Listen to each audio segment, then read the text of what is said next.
A Mariko Mori, ela é uma artista que vem trabalhando há muitos anos em várias partes do mundo, com obras em diversos museus.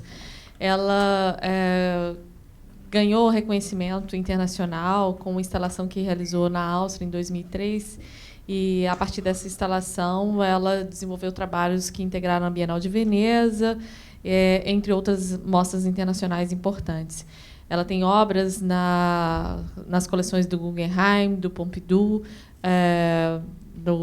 na Fundação Prada, em Milão, no Museu de Arte Contemporânea de Chicago, em Israel, no Museu de Los Angeles, entre outras instituições. A Mariko está aqui conosco por uma parceria com a FAOU Foundation, que é uma fundação que ela desenvolveu e criou para pensar as relações entre arte e natureza, e essa fundação desenvolve uma série de programas no âmbito das comunidades, da educação, e ela vem implementando trabalhos que constituem redes entre cidades. E um desses trabalhos irá acontecer aqui no Rio de Janeiro, no próximo ano, na cidade de Teresópolis, onde vai ser instalado um trabalho permanente da Mariko. Então, a presença dela aqui dentro desse nosso programa está exatamente envolvida com essa ação da Fundação, já de envolvimento e participação dentro dos processos de educação e comunicação geral, né? Então, por isso que ela integra e fecha esse nosso programa aqui, pensando e trazendo uma questão que é fundamental também para o museu. Hello, everyone. Sorry that a little bit starting late, but thank you very much for coming. And it's a beautiful outside on Saturday, so I really appreciate that you've been spending an hour with me. And first of all, I'd like to express that I'm honored to present my project for a cultural program of the Olympic next year. This is actually first time I present my project in the public, so I'm very excited about this opportunity. And I also really would like to thank Massimo Feinziliver, who actually board of International Advisory Board of our foundation, FAOU Foundation, and unfortunately he's not here, but we are really grateful for his support since very beginning, and he's still supporting and really pushing the project. And also I'd like to thank Janaina Melo and Karen Akini for organizing this lecture that's been quite some time to going through. So I would like to start from the first slide. I always like to start with this image, which is a 13 billion years old galaxy, recorded through Hubble ultra deep field photograph. Just to kind of remind us that this world that we see, it's begun, and what we can see visually, that our history is 13 billion years old, and we are kind of part of it, of this history of the universe. And this image is also a Big Bang, is 13.7 billion years ago. And I always like to remind you of that we are part of a solar system, just to bring you that what we came from. And it feels like the universe is so far away from us, but in fact that if the supernova of the explosion of the doesn't happen, then we are never any living forms are on the earth. So we are really part of this connection. And today I would like to present a little bit of what we are benefiting from the earth. So we receive unlimited energy from sun. We receive food from the land. We receive unconditional material from land. Nature is the mother of all living beings. We are sustained by nature. We are part of nature. Our being is nature. We share our mind with nature. We are connected with nature. When we honor nature, we honor ourselves with nature. Nature is a perfect being. Nature is harmonized. We are all living on earth. We are sharing nature with all the living beings on earth. We are part of nature. We are one and saving nature for our future generations.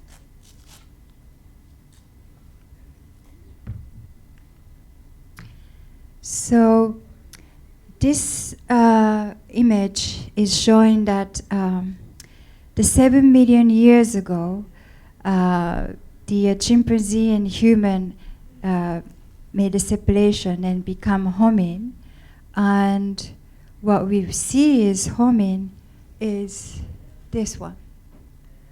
And the next one is this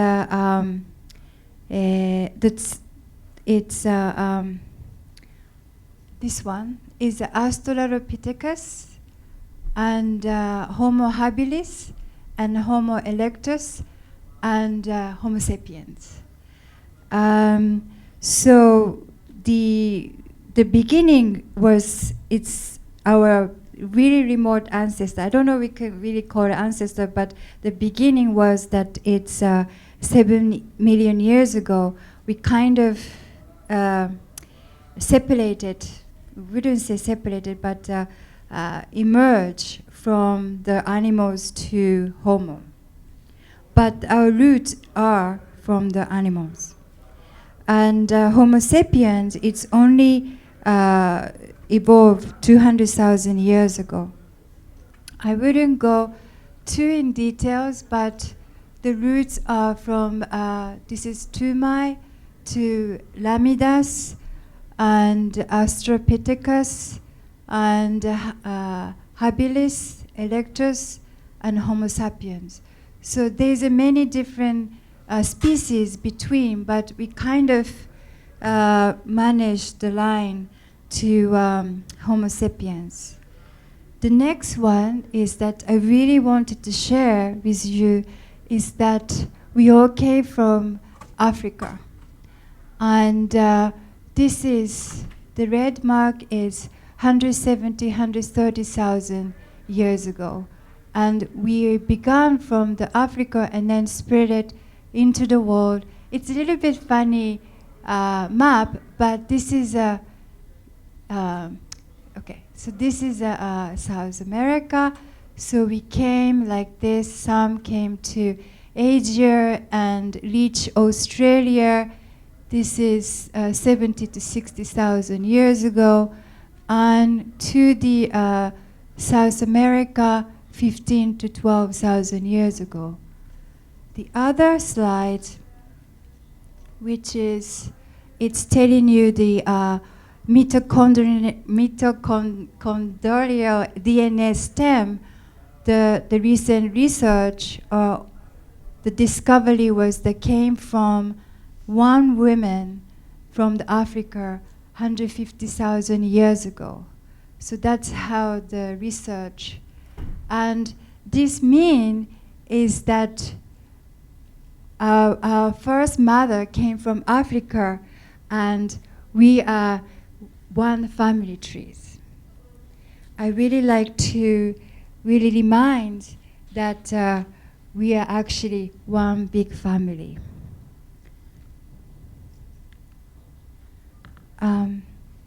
So I brought some historical sacred site around the world, some images to show you more about how much we are one world before, and I really would like to share with you to make this world one again.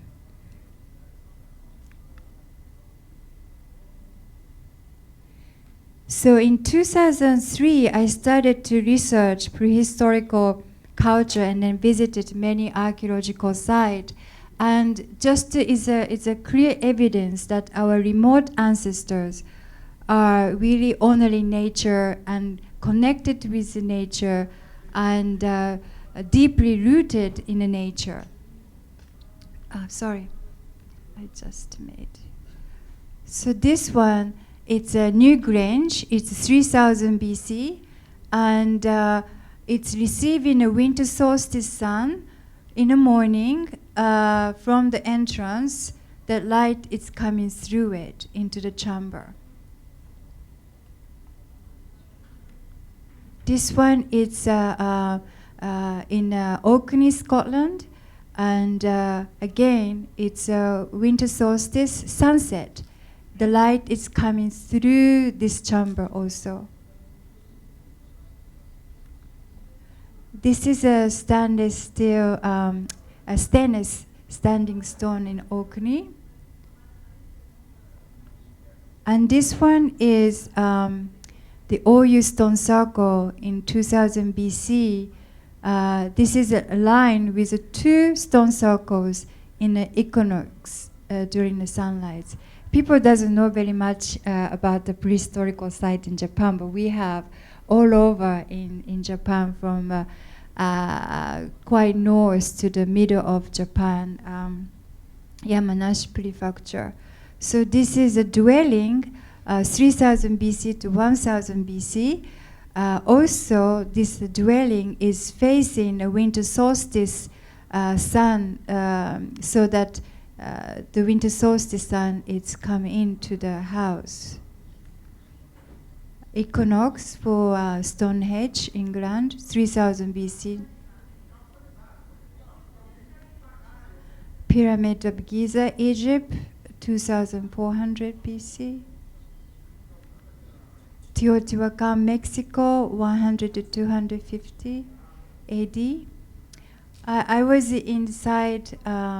There's a below is a chamber, and I believe that they have done some ceremony in the chamber, but the chamber was before this pyramid was built. So it's and then Angkor Wat in Cambodia, 1100 AD, which is, I feel that this is an Asian version of the pyramid.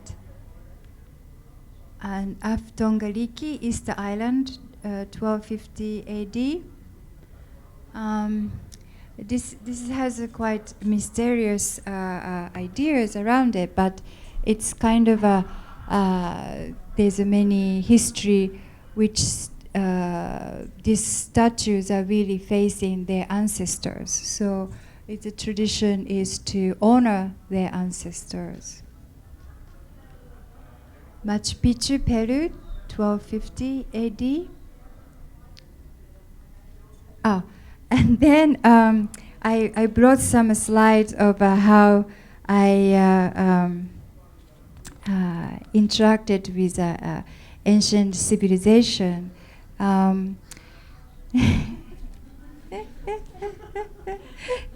Yeah. I traveled with this body capsule to 13 cities worldwide.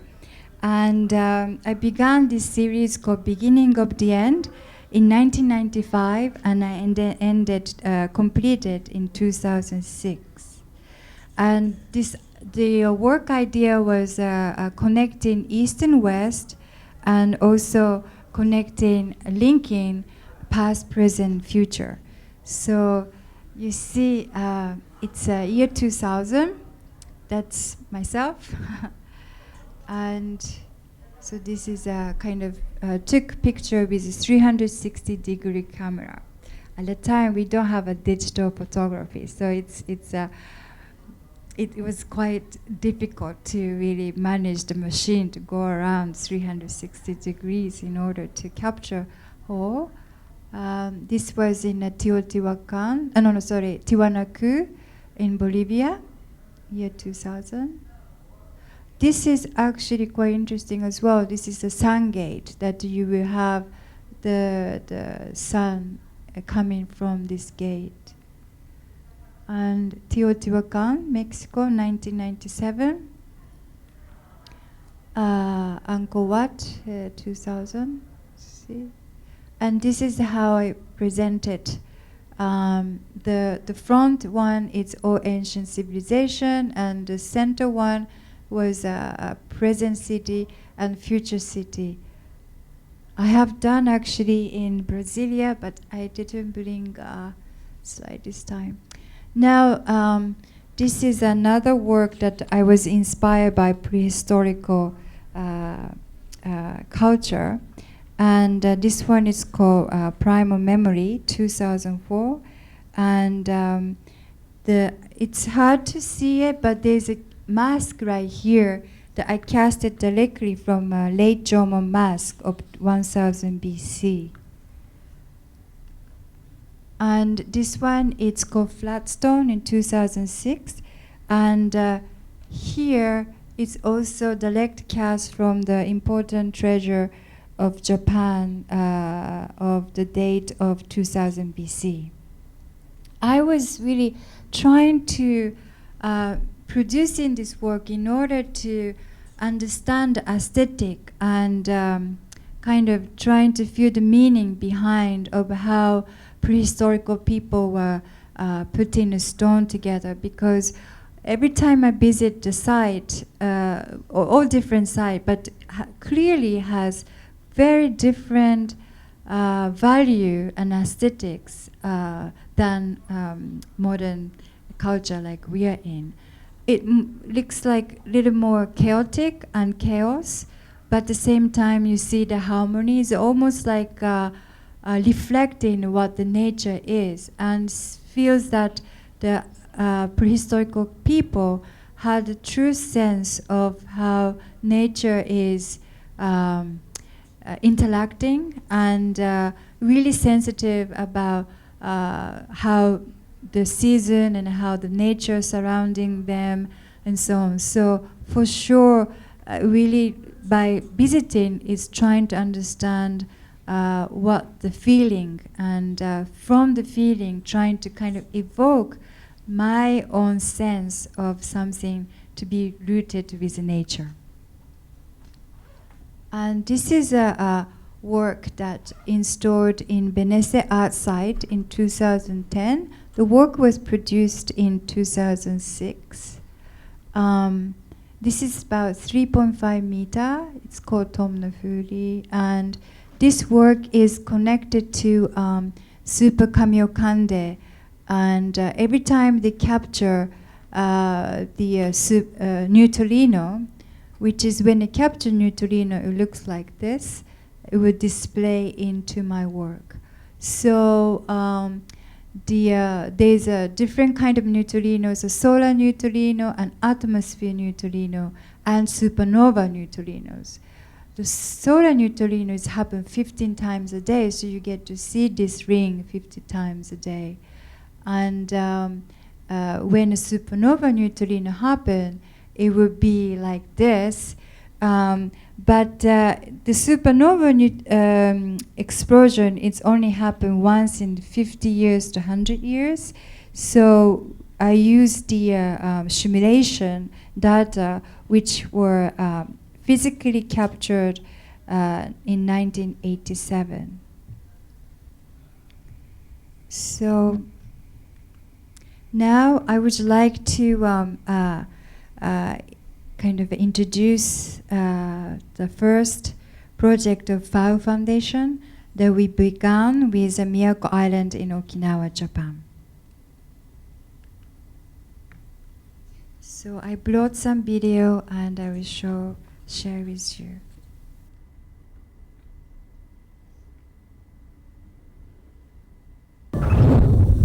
this digital exhibition will bring to life my installation, Primal Rhythm, before it is completed in the real world. Primal Rhythm consists of a sun pillar and a moonstone. Here you see the sun pillar, which was installed in July 2011, and a digital render of what the moonstone will look like, which will be installed in the near future. I was looking for a site for my project that could accommodate winter solstice light. I did research and looked around the world. I found Seven Light Bay of Miyako Island, south of Okinawa. This model shows how the sunlight will come down to the bay during a winter solstice and hit the sun pillar, casting a shadow onto the moonstone, like a sundial. Throughout the rest of the year, the moonstone will float in a bay with its color changing in accordance to the tidal movement. It will shift from red at low tide to blue at high tide, with 5 colors in between. Primal Rhythm is a prayer for peace and harmony for every living being on earth. Here, you can see what Primal Rhythm will look like during a winter solstice, when the sunlight hits the sun pillar and casts its shadow onto the moonstone.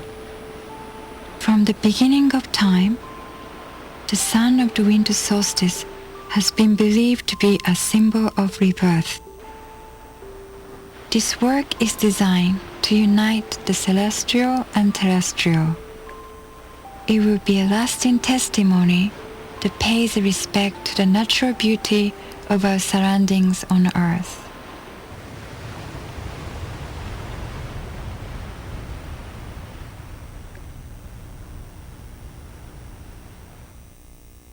Okay, while we are getting back to the slide, I want to tell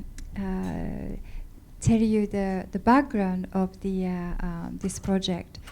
In 2003, I started to spend time in Okinawa Island every year in summer, and really actually making drawings. And while I was staying there for 1 month, I was drawing in front of ocean, and this place has really it's kind of shallow beach. So when the high tide, it's really full of water. It's almost closer to the house. But when a low tide, it becomes like a desert, and really the water went far really back. You cannot even see the water, and every day is different. And I was at the time I was not acknowledging the fact that it's moon making this changing, but really felt the rhythm of the sea. Like every day, every moment is different phase of the, like almost like inhale and exhaling. It's like really has the true rhythm. So this work that I presented is actually called Primal Rhythm. It's based on this experience that I was there in Okinawa Island for the summer. And I have got many inspiration from the culture and so on. So in 2011, I would like to kind of give a gift back to the Okinawa. It's something that I gained and learned so much, and I wanted to express something that to contribute. And so Miyako Island, it's here, and this is Japan and China, and so you see how close this is Taiwan, really close to Taiwan. It's much closer than Tokyo. It's from Hong Kong, it's like 722 miles. And next slide. This is the actual coral reef of Miyako Island. I was really in love with this inside the sea, and it's almost like, I think it was mind-opening experience to actually feel and see untouched, really pristine nature. It's almost like you see the real beauty of the earth. You see the real beauty of the nature. You can't really describe it, but now I understand why the scuba diver always crazy to go back to the site, because it's really driven, and also give you the sense that you're also part of it, because when you swim and you're in the sea, and sometimes when you swim so much, you don't see what the difference between your own body and to the fish in front of you, or some corals that in front of you, which the coral it's almost like a couple thousand years old that is there, and it's just really, I could go on an hour for this, but I was so moved by the corals. Now, the other aspect that I was really inspired from this Okinawan culture and Miyako Island is that there are 500 sacred sites just like this in Miyako Island, and population is only 70,000. So, and each sacred site has maybe 100 rituals annually. So you can imagine that how much time devoted towards this sacred site, which is honoring nature. So, excuse me. So this one, it was that the local priestess gave the blessing towards to before the installation of the sun pillar, and we collected this. We had to prepare everything for her, so we went to see her and then ask how to do things. We had to collect 51 of these, and this is a rice, and this we had to make a little mochi and little fish, and this is a salt and sake and everything, and then she was like really deeply like praying for 20 minutes, like a non-stop. I asked her because the dialectic that I couldn't really understand what she was saying, so I asked her what was the prayer about, and she said that she had to call every nature god's name in order to honor, and took us 20 minutes to call. So that means must be quite a huge number, many gods, nature gods, that in Miyako Island. And this rituals is nothing changed since 13th century to worship nature like this. And I really thought that, even today, somebody in a world that it's praying and honoring nature and keeping this tradition.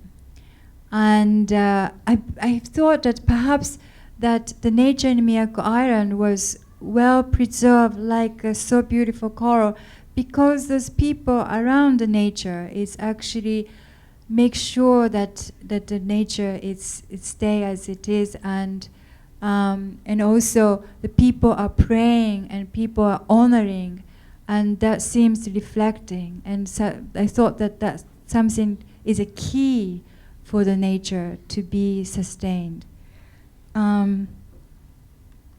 So I thought that, well, the one thing is that I have to say is that this tradition of the praying in Miyako Island, the old ladies are probably the last person to pray.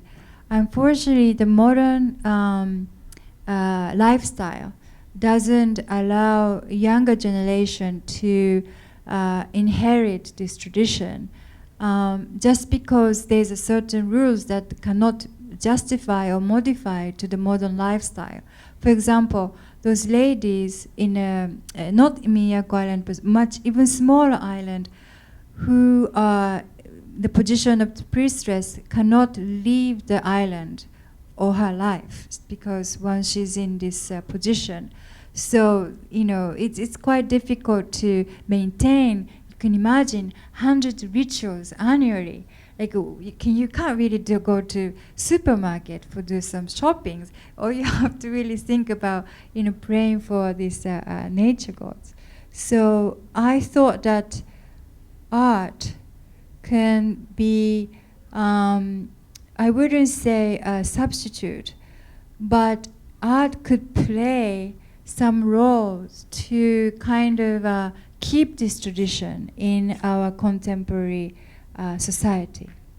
And also art, it's kind of become symbol, so it could be a linking to the different disciplines, such as ecological studies or cultural studies or clean energies or environmental studies or ecotourisms, or we can, you know, think of all these disciplines can be all connected through art, because art can be a symbol of pointing out the direction where we should go forward.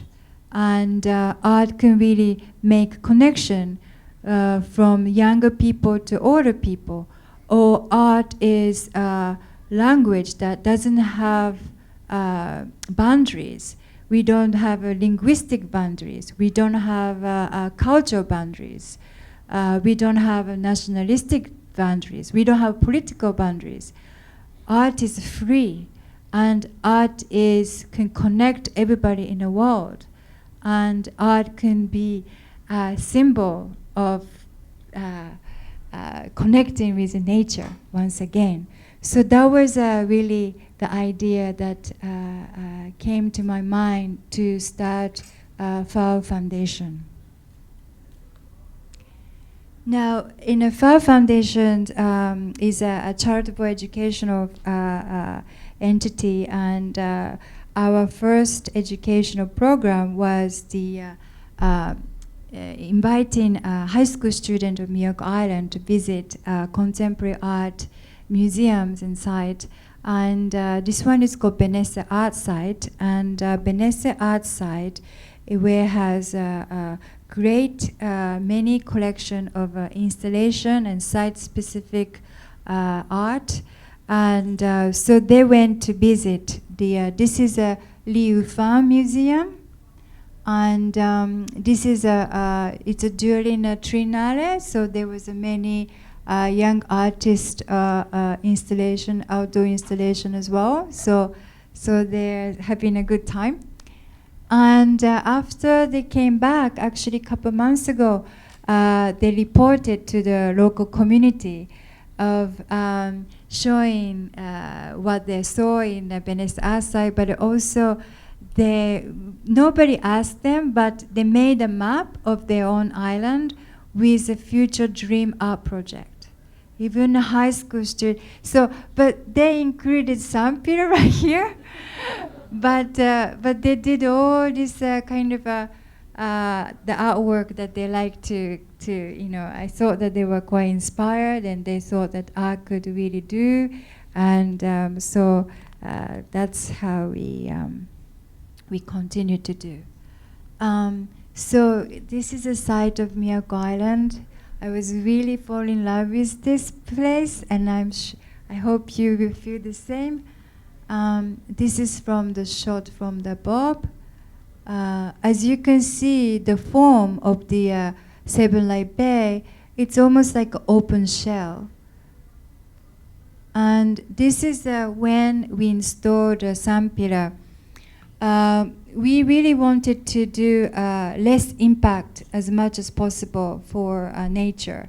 And we formed an evaluation committee, invited a professor from Ryukyu University, environmental studies, and came up with the idea that we like to install without using any machine or human power. That would be the best to protect the nature. So this is, you don't see, but actually somebody pushing this, swimming and pushing this towards to the, so, and then next one, it's this, we put the scaffolding and make sure that we don't harm any corals, so the human can only avoid such things. And then the erection of the sun pillar was done through the chain block. So the few people was like, you know, moving chain blocks, and they told me that after many hours, it's almost like a, you know, day of doing chain block. They couldn't even hold the chopsticks afterwards. That's how hard it was to really do with the manpower. But we finally installed. And this is a picture. This is a rock. And this rock was there for a couple million years. And structural engineers think that the sun pillar will last more than 1,000 years. I hope same. So this one is during the daylight and sunset and dusk. And this is during winter solstice. So this is a winter solstice sun, and this is shadow will come, and in the future moonstone will be installed in Miyako Island.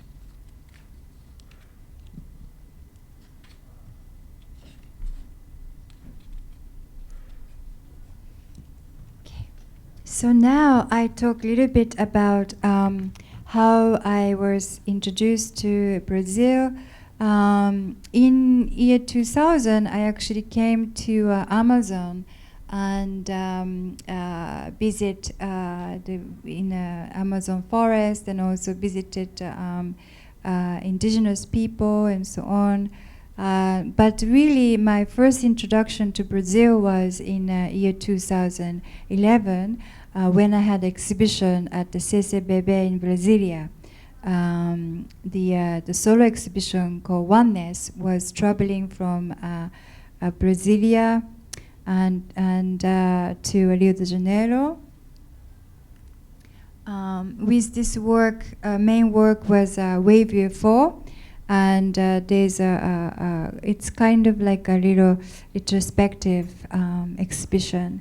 And at Rio de Janeiro, we received over 500,000 visitors in 2 months. And it became the most visited contemporary art exhibition in the world for 2011. I was in a shock.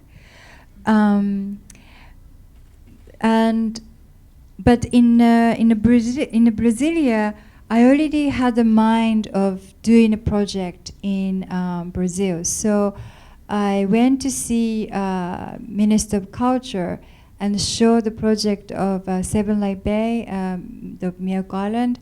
And I asked him where I should look for the waterfall. I visited waterfall in Brasilia, and I was really in love with it, and I really thought the waterfall would be the next one. So I prepare a list to visit when I go to Rio de Janeiro. And then meanwhile, the exhibition was traveling to São Paulo. After the opening of the exhibition of São Paulo, I went back to Rio de Janeiro to visit more waterfall. So my journey with this project is started 2011, but it actually was 2009. It's one night I saw, I dreamed about this, and kept in my mind, and that's why I think when I came to Brazil, I was eager to find the waterfall that came in my dream with the project.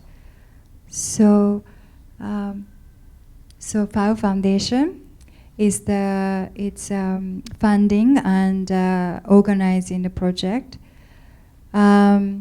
So that the nature and landscape was, inherited from many generations.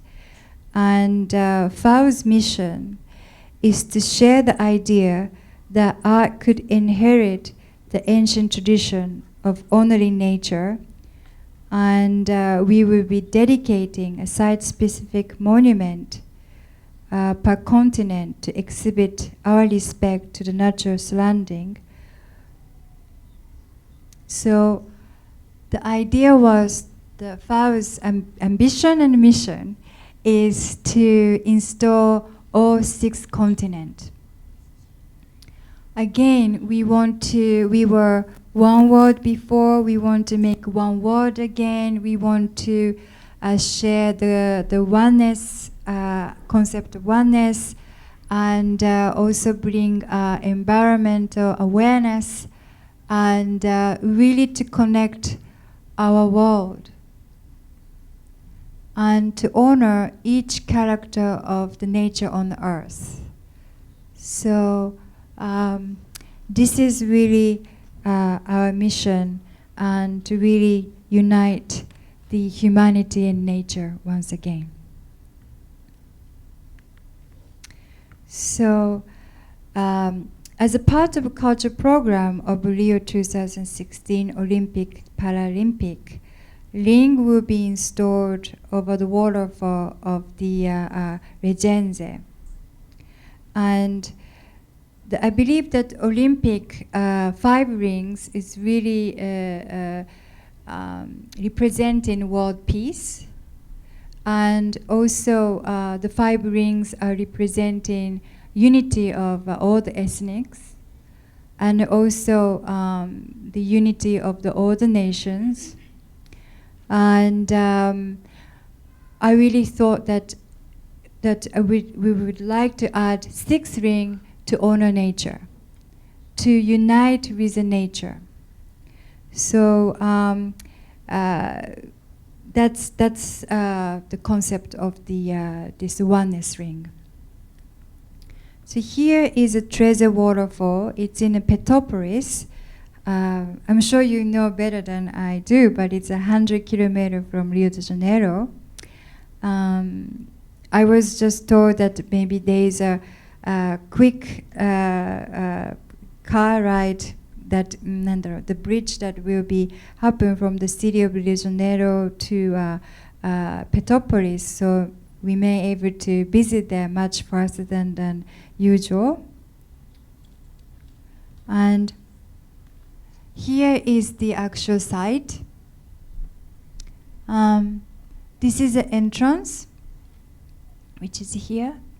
And this is where, when you first view of the platform, which is me taking picture of waterfall, so you can see the scale. And this is the site of the ring. Here is the winter photograph from the winter, so it's a waterfall, it's not so much. And this is a view from the top of the waterfall. It's really magnificent view, and even just on the way to the road to the treasure waterfall, it's like a dream panorama mountain of the Rio de Janeiro. So just to show you this, the idea was to have the sampa studies, and so how the sun moves towards to the waterfall, and this is the kind of afternoon image of the ring, because the ring is when the sun is in front of it, it becomes blue, and when the sun behind it becomes gold. This is some kind of a maquette of the ring, and I don't think I can demonstrate. Maybe is that when you have, I don't know you can see, but when you have the light behind it, it's become gold. So this is the how the ring will be. And it's about 30-meter high, this position. And so from the viewer, you will review a ring like this. And the sun moves like this. And this is a structure that how we're holding. So it will be like the pole, that carved pole will be supporting. Of course, I want ring to be floated, but I requested that to the structure engineer, but of course we have to have some pole. So I requested the pole to be as thin and invisible as possible, but very secure. And here is the summer, the Natureza waterfall on the ring, and the pole would be painted the same color as a tree, so it would be a little bit disguised. So this will be during the day. And this is during the morning when we receive the morning sun. So I like to read some sentence and to end this presentation. So, with my sincere wish for the eternal future of the vast nature of Brazil, I pray for the people who visit to see the ring, which will make ring in their mind, to create chain of the ring for the world peace. Thank you very much.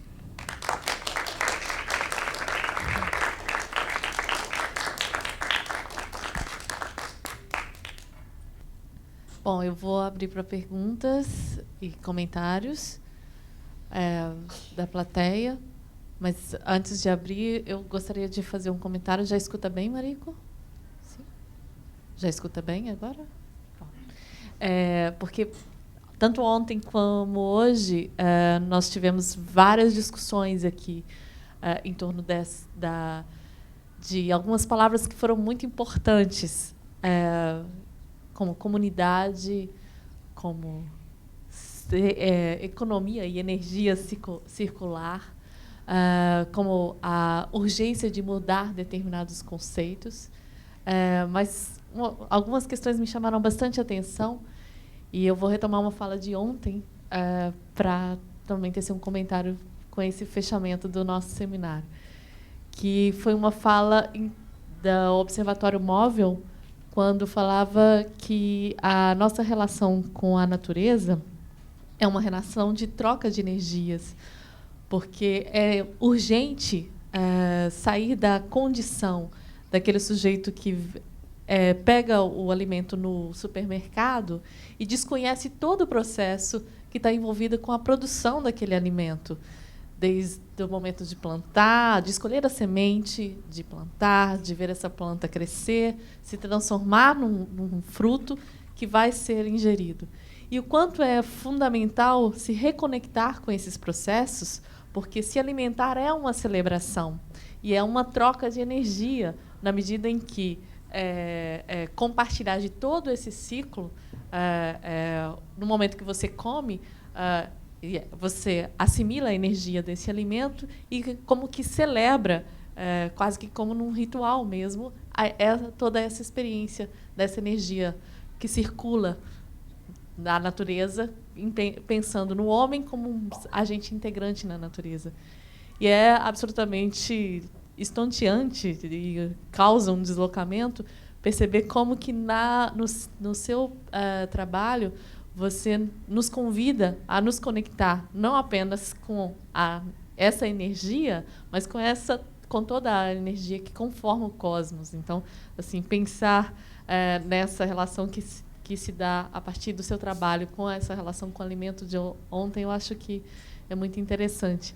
E aí eu gostaria de ouvi-la um pouco mais sobre o processo de compartilhamento dessas experiências na prática de educação que a FAOU Foundation visa promover e quais são as expectativas dessas relações a partir não só da instalação do trabalho, mas da conexão que se pode fazer em todas essas instalações nos continentes que compõem a Terra, né? Então, e, claro, agradecer imensamente pela sua fala, que foi absolutamente extraordinária.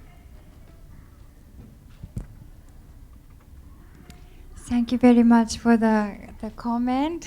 Really appreciate. Can I have to? So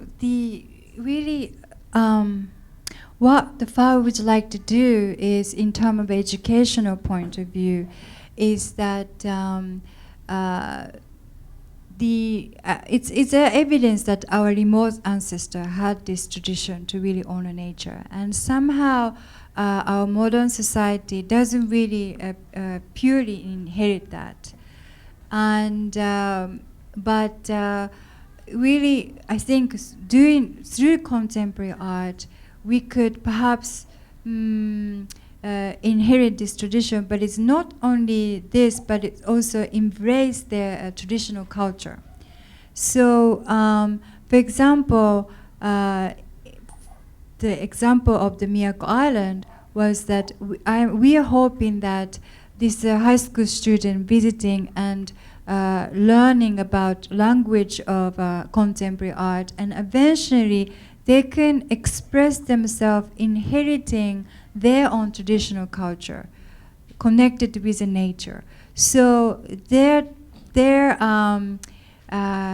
tradition can be shared with other world, rest of the world, to really acknowledge how they honor nature.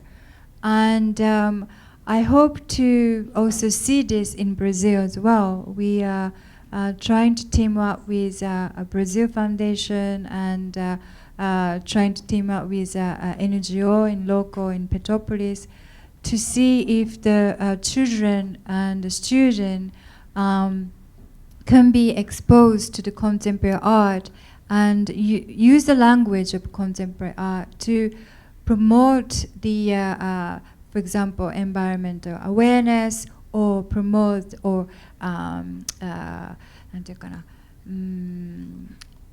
revitalize their own culture and so on. So because again, contemporary art doesn't have boundaries and really can communicate through it, and it's like kind of new language. It's global and limitless language. And so that's what we're hoping, and we hope that to see world having a FAOU's movement, which is many artists started to produce a work for nature and present it to honor nature. So we will bring this tradition of honoring nature, and kind of, I think through our consciousness, we can make the world different.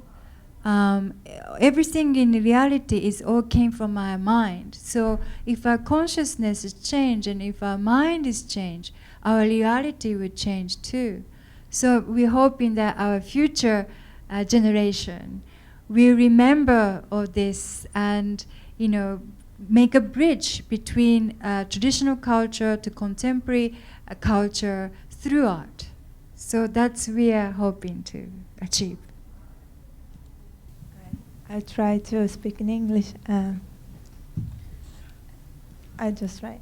It's as I saw the example. It's really beautiful, the art you did and you are bringing to us. But I also think about the ancestors' art. It seems to be something from a lot of people from the community, from the place they are. And I'm thinking about, I think it's a good initiative, but it's also one individual idea of this art, of this honor nature, and I think about how it could stimulate, but also did some art from the people in the place, and more people involved in the art, so that would really be more as I see the ancestors' art seems to me. Does it make sense? I don't know.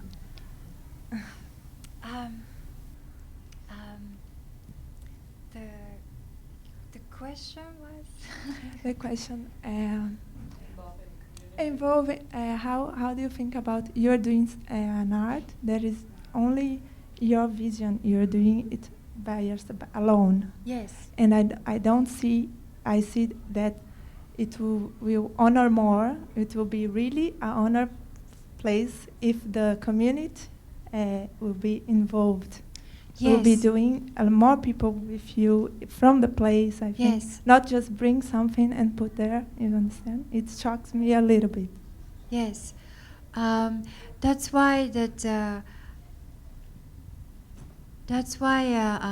educational program, that when the high school student of Miyako Island saw the Sampira and then went to see the more different artwork, that site-specific installation, and now they're expressing their vision.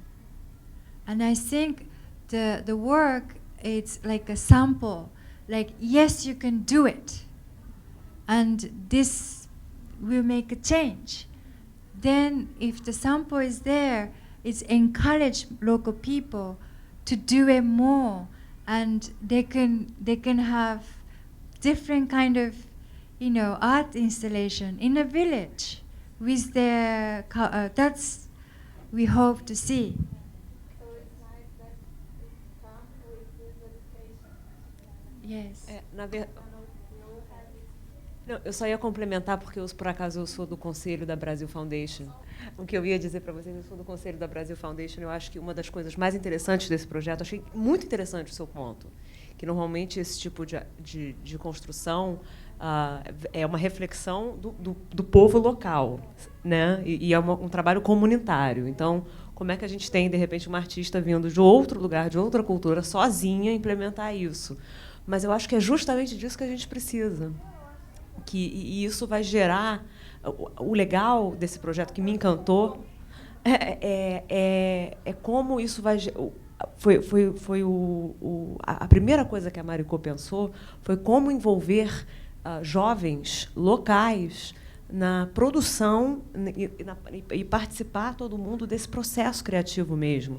Não só inspirar pessoas a terem uma relação mais forte com a arte, mas, de fato, de uma forma, desde o início, que todo o processo seja... tenha participativo, essa coisa comunitária. Sim, isso, na verdade, foi uma das condições dela de trabalhar aqui assim. Eu compartilho sobremaneira com a percepção que a Mariko trouxe aqui nessa fala, ao dizer da potência da arte contemporânea. E ela não é uma potência para fazer com que o outro seja artista, ou ela não é uma potência que vai mudar radicalmente o mundo sozinha, mas ela é uma potência. E ela é uma potência que, na medida em que você estabelece uma relação com o campo da arte, e você ou que você olha e se sente tocado, se deixa tocar, ela pode ser um agente de transformação absolutamente extraordinário. Eu sou historiadora de formação, e a formação brasileira nunca favoreceu uma relação com objetos de artes. Nunca. Assim, é uma coisa muito recente essa relação que se tem hoje de você visitar espaços, museus, ambientes culturais.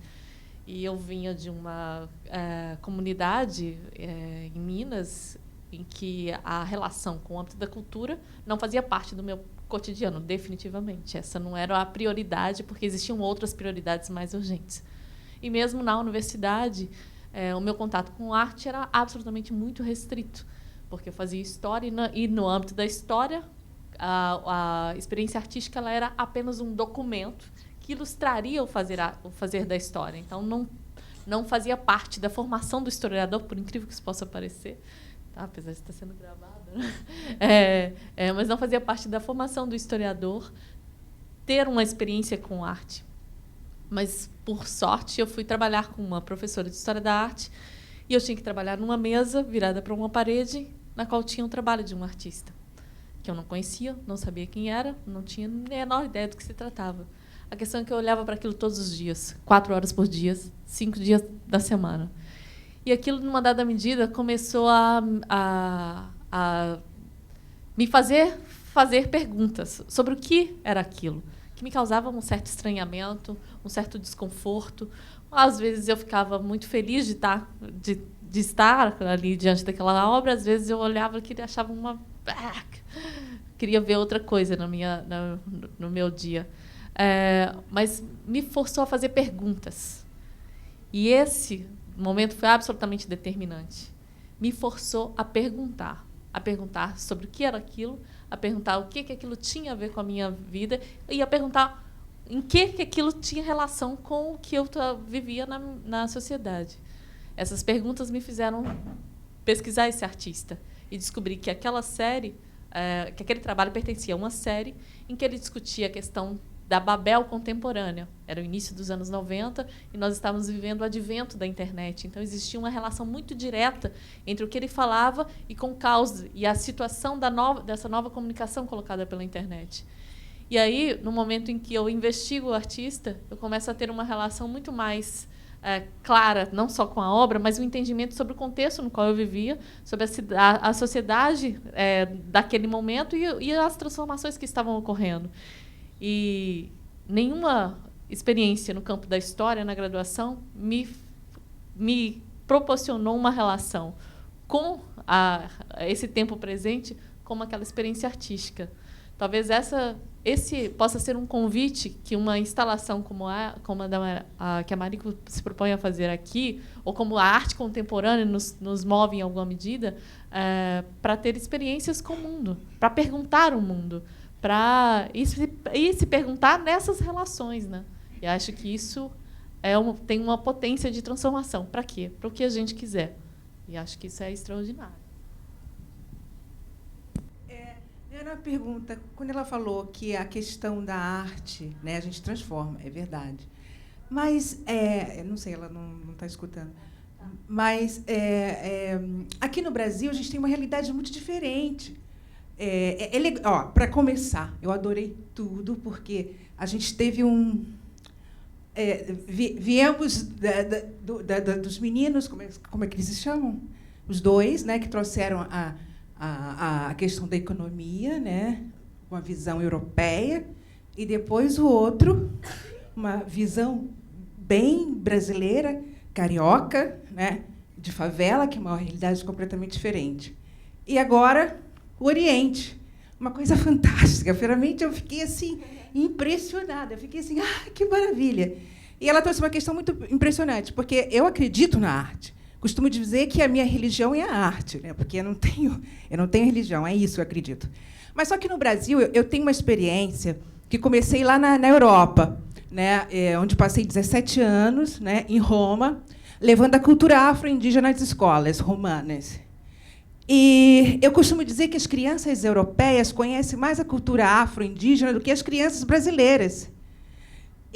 Porque aqui no Brasil, eu tentando fazer essa experiência, levar nas escolas, que é muito difícil, porque aqui a gente foi preciso uma lei para que essas culturas afro-indígenas brasileiras entrassem nas escolas, né? A lei 10.639. Quer dizer, precisou de uma lei, né? Olha a realidade como é. Então, eu costumo dizer que as crianças... a criança brasileira não conhece ainda muito a cultura afro-indígena, né? Porque tudo passa pela escola. Inclusive, a aceitação desse outro, né? Do negro, né? Da cultura negra, da cultura indígena. É impressionante também como não se aceitam.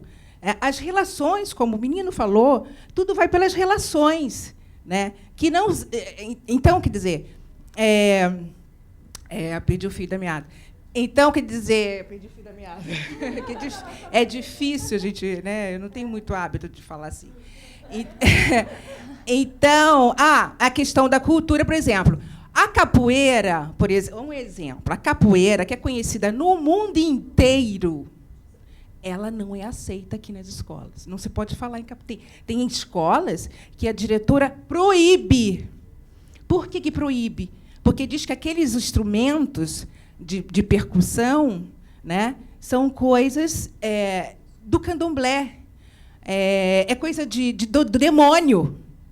Para dizer uma coisa, uma vez eu fui com um turbante, que agora é muito moda, né? A estética negra está em moda, né? Mas a aceitação do negro não está, né? Entendeu? É uma coisa impressionante isso, como... E depois a gente percebe um deslocamento da cultura ao mesmo tempo. Está uma bagunça aqui, entendeu? Eu estou impressionada. Eu fiquei muito tempo fora, e quando eu voltei, eu falei assim, meu Deus do céu, que caldeirão! Né? Então, o lance do turbante na cabeça. O menino de lá de cima, que estava na janela da escola, mal entrei na escola, macumbeira! Quer dizer, a estética, né? Se você usa aquele... E eu fui comentar isso com uma professora, ela falou assim, você tem razão, que estranho isso. Sabe que eu tenho duas... Eu e mais minha irmã, nós fizemos o santo, né? Faz a cabeça, uma coisa assim. E aí teve que usar um turbante na religião do candomblé. Quando você faz o cerimonial lá e tal, tem que raspar a cabeça, tirar todo... É um ritual, né? E aí essa professora falou, que a irmã dela era mais escurinha e ela é mais clara, né? E aí, que quando ela saía na rua, as pessoas diziam, ai, coitadinha, você está com câncer, né? Está passando por esse processo. E quando a irmã dela saía, macumbeira. Então, quer dizer, são coisas assim estranhas de entender, né? Então, quer dizer, é uma coisa muito... Então, tudo passa pela educação. E eu sou formada em artes cênicas na Universidade de Roma e sou mestre em arte cênica na Unirio. E aqui eu trouxe esse projeto que eu fazia lá e estou tentando implantá-lo aqui. E com muita dificuldade, porque a educação aqui está tudo parado, né? Mas tudo passa por ali, porque eu acredito, e é o teatro contemporâneo, né? Eu sou formada em artes cênicas, é o teatro contemporâneo, que também é arte, é o teatro contemporâneo que eu pego, como eu sou formada em dança, então eu pego o corpo, porque todo mundo fala de sustentabilidade, mas esquece que a sustentabilidade do humano é em primeiro lugar. Entendeu? Então, quer dizer, aí eu foco por aí, a sustentabilidade do humano, que vem toda o comportamento, né, a conscientização do corpo com si mesmo, com o outro e com o ambiente.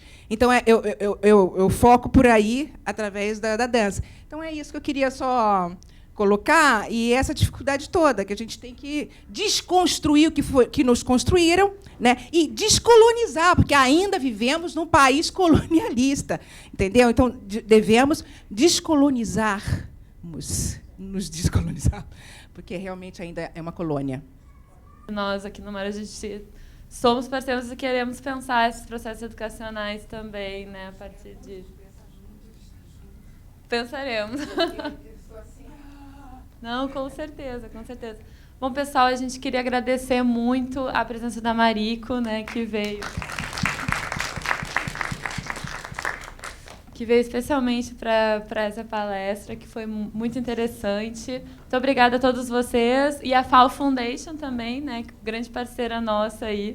Estamos em diálogo, esperamos que em breve ver esse lindo trabalho. Muito obrigada.